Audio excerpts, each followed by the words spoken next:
નમસ્કાર મિત્રો, આજે આપણા આ સિરીઝના પ્રથમ એપિસોડમાં આજે આપણે એક એવા વ્યક્તિની મુલાકાત કરવાની છે કે જેમણે એક આર્ટિસ્ટ તરીકે કામ કરેલું છે, બ્લેક એન્ડ વ્હાઇટ સમયમાં કામ કરેલું છે, પેલેટ કેમેરામાં કામ કરેલું છે અને નેગેટિવમાં પણ કામ કરેલું છે અને આજના ડિજિટલ ટાઈમમાં પણ એ હજી સતત કામ કરતા રહ્યા છે અને એમની પેઢી પણ આ જ કામમાં આગળ વધતી રહેલી છે. તો એવા શ્રી કચ્છ ગુજર ક્ષત્રિય સમાજમાંથી આવતા રહેલા શ્રી અંબાલાલભાઈ હરિલાલભાઈ પરમાર, તો ચાલો આજે આપણે એમની મુલાકાત કરીએ અને ફોટોગ્રાફી ક્ષેત્ર માટેનું વધુ માર્ગદર્શન એમની પાસેથી એમના અનુભવો દ્વારા મેળવીએ. હવે અમારે વારસાગત ફોટોગ્રાફી એટલે મારા ફાધર પણ ફોટોગ્રાફી કરતા, મારો મોટો ભાઈ એ પણ ફોટોગ્રાફી કરતો, હું ફોટોગ્રાફી કરું છું, મારો છોકરો પણ ફોટોગ્રાફી કરે છે. બરાબર. જે તે ટાઈમે મારા ફાધર ફોટોગ્રાફી કરતા અને પેઇન્ટિંગ પણ કરતા. ત્યારે પેઇન્ટિંગ એટલે કેનવાસ પેઇન્ટિંગ થતું, અમે હાથે ડ્રોઈંગ કરીને એના પર કેનવાસ પેઇન્ટિંગ કરતા. પછી એની સાથે ફોટોગ્રાફી જોડાયેલી એટલે એને સારું કામ કરી શકે ફોટોગ્રાફીમાં. હવે ત્યારે અમારી પાસે ફ્લેટ કેમેરા હતા મારા ફાધર પાસે. હવે એમાં એવું હતું કે અલગ અલગ સાઇઝની નેગેટિવ અંદર લાગતી, કે 2B size, quarter size, cabinet size, પછી ફૂલ સાઇઝ અને 12x10. મારો પ્લેટ કેમેરો હતો 12x10 હતો. એમાં 12x10 નેગેટિવ લાગી શકે ને એનો લેન્સ પણ 12x10 આવે એટલે મોટો લેન્સ આવે. એની અંદર અમે કામ કરતા. પછી અમે વોટર કલર કરતા. એ બ્લેક એન્ડ વ્હાઇટ ફોટા ઉપર અમે વોટર કલર કરતા. પછી ફોટો પેપર ઉપર અમે બ્રોમાઇડ પેઇન્ટિંગ કહેવાય.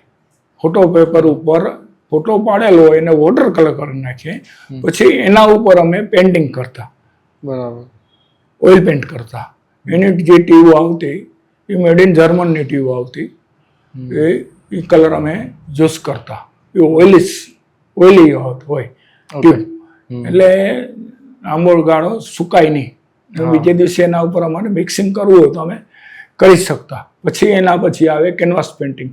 અમે હાથે સ્કેચ કરી, સામે બેસાડી એને સ્કેચ કરીએ અને એ ફોટા ઉપર અમે કેનવાસ પેઇન્ટિંગ એટલે એમાં પેઇન્ટિંગ કરીએ. વધુ પડતા અમે પોર્ટ્રેટ ફોટા બહુ અમારી પાસે આવતા કરો. એટલે વર્ષો જૂના માણસોના ફોટા હોય, રાજા રજવાડા હોય કે એના ફોટા છે, સમજી લો કે આઈના મહેલ છે ભુજમાં, તો એની અંદર પણ મારા ફાધરે કામ કરેલું. એમાં સોનાના વરખનું પણ અમે કામ કર્યું છે. એટલે એ અમારા આર્ટિસ્ટિક. પછી ફોટોગ્રાફી લાઈનને પ્લેટ કેમેરાની વાત કરું તો એની અંદર પણ મેં છેલ્લા મારા ફાધરના ટાઈમમાં એ મને શીખવાડતા અને મેં થોડુંક કામ કરેલું.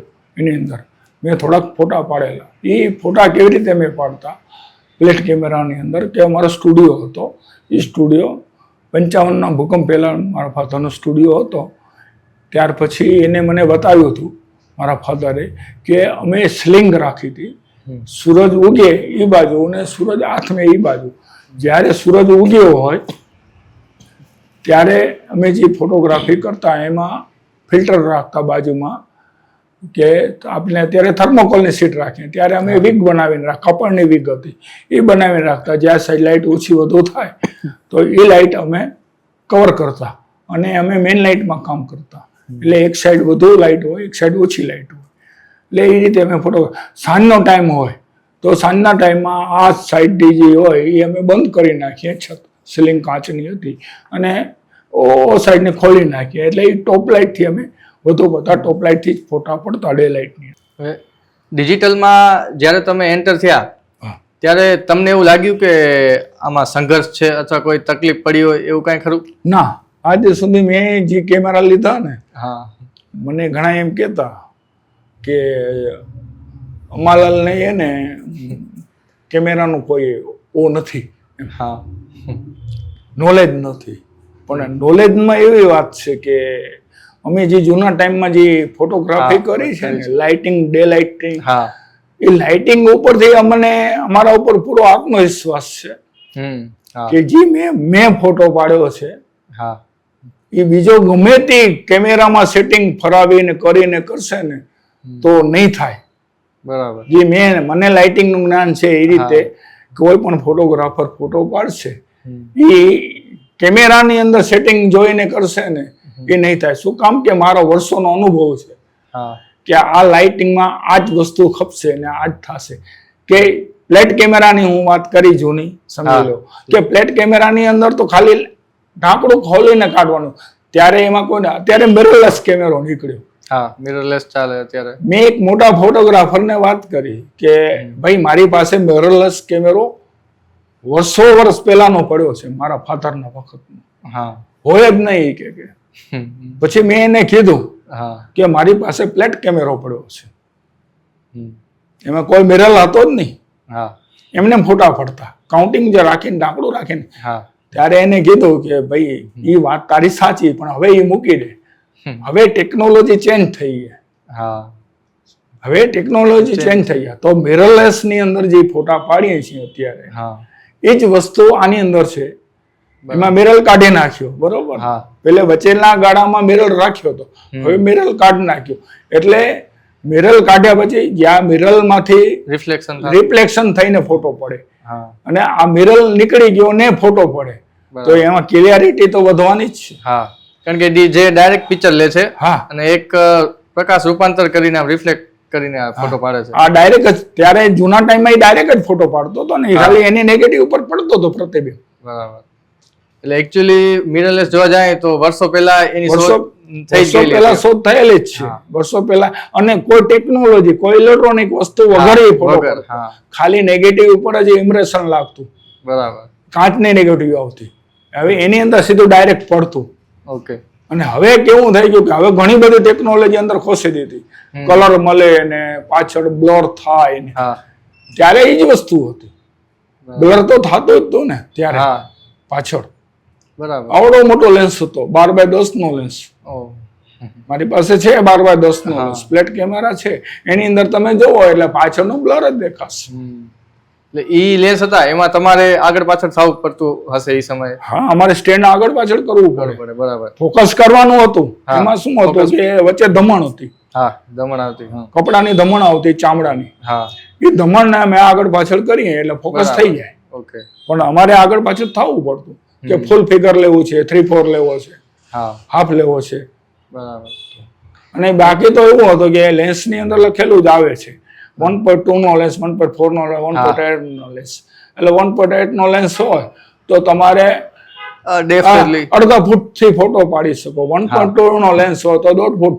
અત્યારે ફોટોગ્રાફર શું કરે છે કે ગમે ત્યાં ઘૂસી જાય અને પછી ઓવર ડિસ્ટન્સ આવે, ડિસ્ટોરેશન ઓવર આવે, નાક મોટું થઈ જાય, ગટો મોટો થઈ જાય, ફેસ તમને ઇક્વલ નો દેખાય. લેન્સ ની કેપેસિટી છે કે અંદર આપેલી છે 1.2 નો લેન્સ એટલે શું.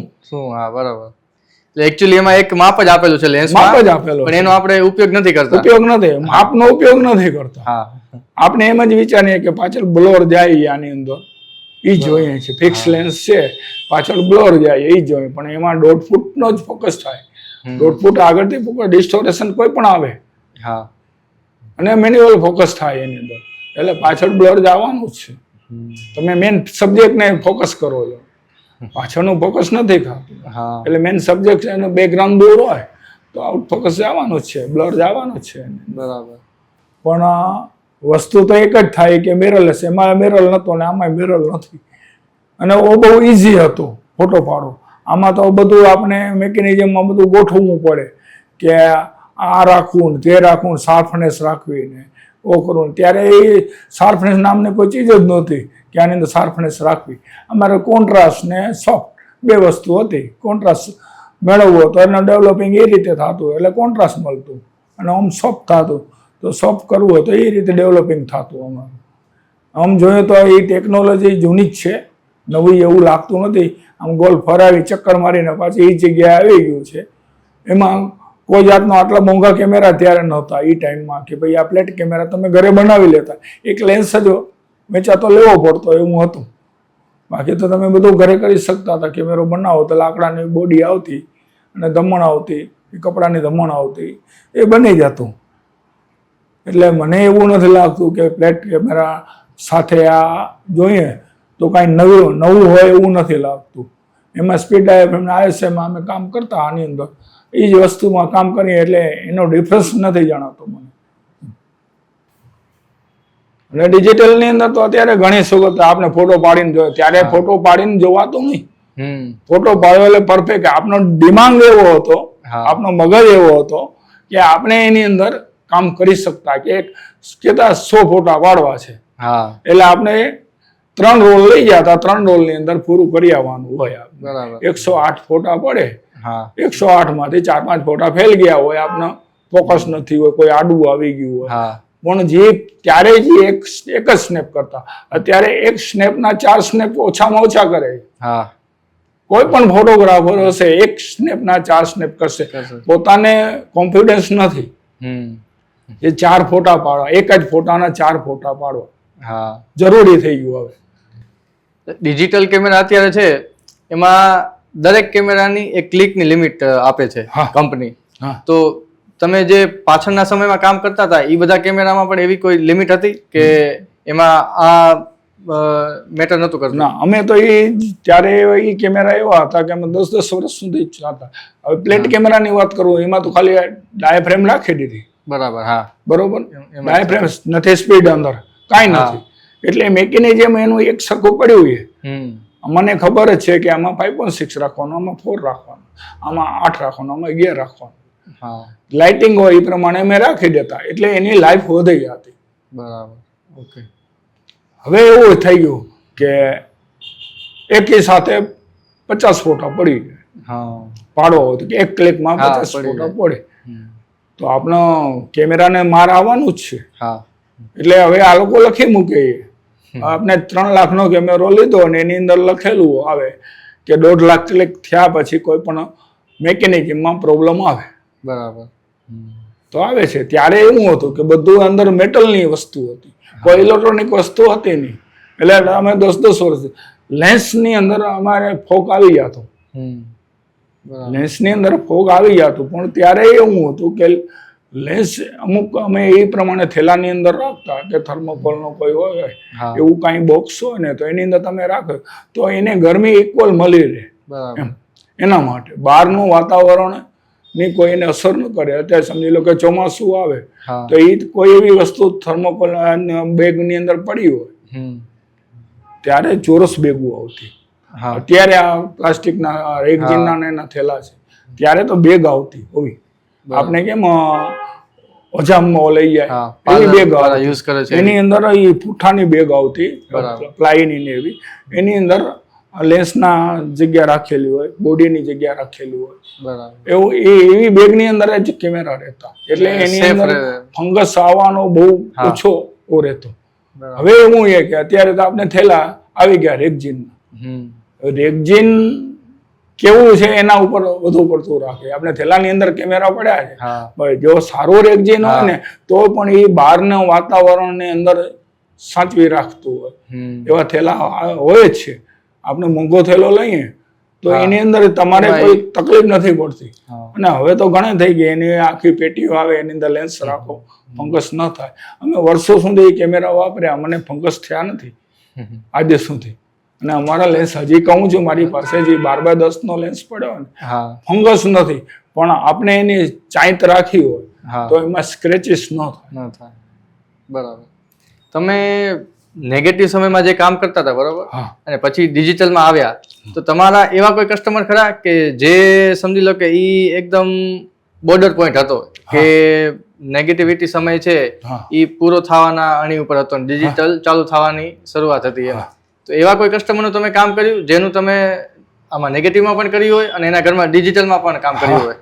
હા, એવું મેં અત્યારે સમજી લો કે એના બાપના લગ્નના ફોટા પાડ્યા નેગેટિવમાં, તો એના દીકરાના અત્યારે ફોટા પાડું છું. બરાબર. એ ડિજિટલમાં અને એ મને એક્સેપ્ટ કરે છે અત્યારે પણ. અચ્છા. કે અંબાલાલ ફોટોગ્રાફર છે તો એ સારા ફોટા પાડશે, મને એના ઉપર વિશ્વાસ છે. તો એ ટાઈમની તમને વાત કરું, અત્યારે બધે એમ કે તમે કયો કેમેરો લઈને આવ્યા છો, તો આજ દિવસ સુધી મારા ગ્રાહકે મને કોઈ પ્રશ્ન નથી કર્યો કે તું કયો કેમેરો લઈને આવીશ. મારો પ્લસ પોઈન્ટ છે અત્યાર સુધી. કેમ કે અત્યારે આમ જોવા જાય તો તમારું કેવું શું છે કે જ્યારે ફોટોગ્રાફી એઝ અ ફોટોગ્રાફી છે, પછી તમે વેડિંગ કરતા હોય, પોર્ટ્રેટ કરતા હોય, વાઇલ્ડ લાઈફ કરતા હોય, કોઈ પણ ફોટોગ્રાફી કરતા હોય, હા તો એના માટે કેમેરા મેટર કરે છે કે અનુભવ મેટર કરે છે, કે તમારું શું કેવું છે? પેલો તો અનુભવ જ છે. અનુભવ જ. કોઈ પણ કેમેરો હશે, હા. 10,000 નો કેમેરો લો કે 50,000 નો કેમેરો, હા. તમારી આઈ જે કામ કરશે, આઈ જોશે એ તમે કરશો. બરાબર. આઈ લેન્સ ની અંદર આવશે. હા. લેન્સ નો મેન હેતુ આઈ છે. હા. લેન્સ એટલે આઈ. હા. આઈ જે જોશે એ કામ કરશે. તમારો અનુભવ હશે. હવે હું એમ કહું મને લાઇટ નો અનુભવ છે, તો મેં જોયું આંખથી કે આ લાઇટ આટલી છે, તો આમાં આ સ્પીડ ડાયાફ્રેમ ખપશે, આ આઈએસએ ખપશે. એટલે એ અનુભવ. અનુભવ નહીં હોય, તમે એક ફોટો પાડશો, જોશો બરોબર નથી આવ્યો, ચેન્જ કરશો, ફરી બીજો ફોટો પાડશો, ફરી ત્રીજો ફોટો પાડશો. તમારા માઇન્ડ નથી, અનુભવ નથી, એટલે તમે એ વસ્તુ કરશો. પાછો જોશો તમે. અનુભવ એવી વસ્તુ છે કે ફોટો પડી ગયો, આઈસો ને સ્પીડ ડાયાફ્રેમ રાખી દીધી, એટલે અનુભવ એવી વસ્તુ છે કે એમાં તમારે જોવાની જરૂર જ નથી. સાચી વાત છે. મેન અનુભવ, પછી કેમેરા આવશે. જે સારો કેમેરા, અત્યારે મેગાપિક્સલ ઉપર કેમેરો. હવે સ્ટુડિયોની વાત કરું. આપણે વેડિંગ ફોટોગ્રાફી કરીએ છીએ, એ બધે ઓમ જોઈએ ને તો સ્ટુડિયો ફોટોગ્રાફી જ કહેવાય. બરાબર. એ આઉટડોર ફોટોગ્રાફી, આઉટડોર પણ એ આપણે વેડિંગ નું કામ કરીએ તો સ્ટુડિયો ફોટો. શું કામ? કે આપણે લાઇટિંગ રાખીએ છીએ, મંડપ વાળા લાઇટિંગ રાખે, એના ઉપર આપણે લાઇટ રાખીએ, તો એ સ્ટુડિયો ફોટોગ્રાફી થઈ ગઈ. બરાબર. એને લાઇટિંગ પૂરી મળે તો એ આઉટડોર કેમ થયું? નથી થયું ને આઉટડોર. આપણે બહારના ભાગમાં ફોટા પાડીએ છીએ, એ નો ડાઉટ. આઉટડોરમાં ફોટા પાડે, પણ એમાં આપણે સ્ટુડિયોનો જ ઉપયોગ કરીએ, સ્ટુડિયોની જ લાઇટિંગ, સ્ટુડિયો જ ગોઠવી છે આપણે. સ્ટુડિયો જ ગોઠવીએ છીએ. અને સ્ટુડિયોની અંદર એવું છે કે સ્ટુડિયો ગોઠવેલો હોય, લાઇટિંગ પૂરતી હોય, તો તમે 30,000 વાળો કેમેરો લઈ આવ્યો, 6 મેગાપિક્સલનો, તમને કહું 6 મેગાપિક્સલનો કેમેરો હશે, એ રિઝલ્ટ એ આપશે. અને 40 મેગાપિક્સલનો કેમેરો હશે ને, સ્ટુડિયોના અંદર એ જ રિઝલ્ટ આપશે. તમને કાંઈ ફેર નહીં દેખાય. એમાં આપને ખબર પડશે, સ્ટુડિયો વાળાને થોડી, પણ આને ખબર તો નહીં જ પડે. બીજાને, આપના ગ્રાહકને ખબર નહીં પડે કે આ શું છે. એમાં તમે લાઇટિંગ ગોઠવી હશે બરોબર, તો પરફેક્ટ લાઇટિંગ હશે તમારી, તો કામ સારું થશે. પરફેક્ટ લાઇટિંગ એટલે અનુભવ.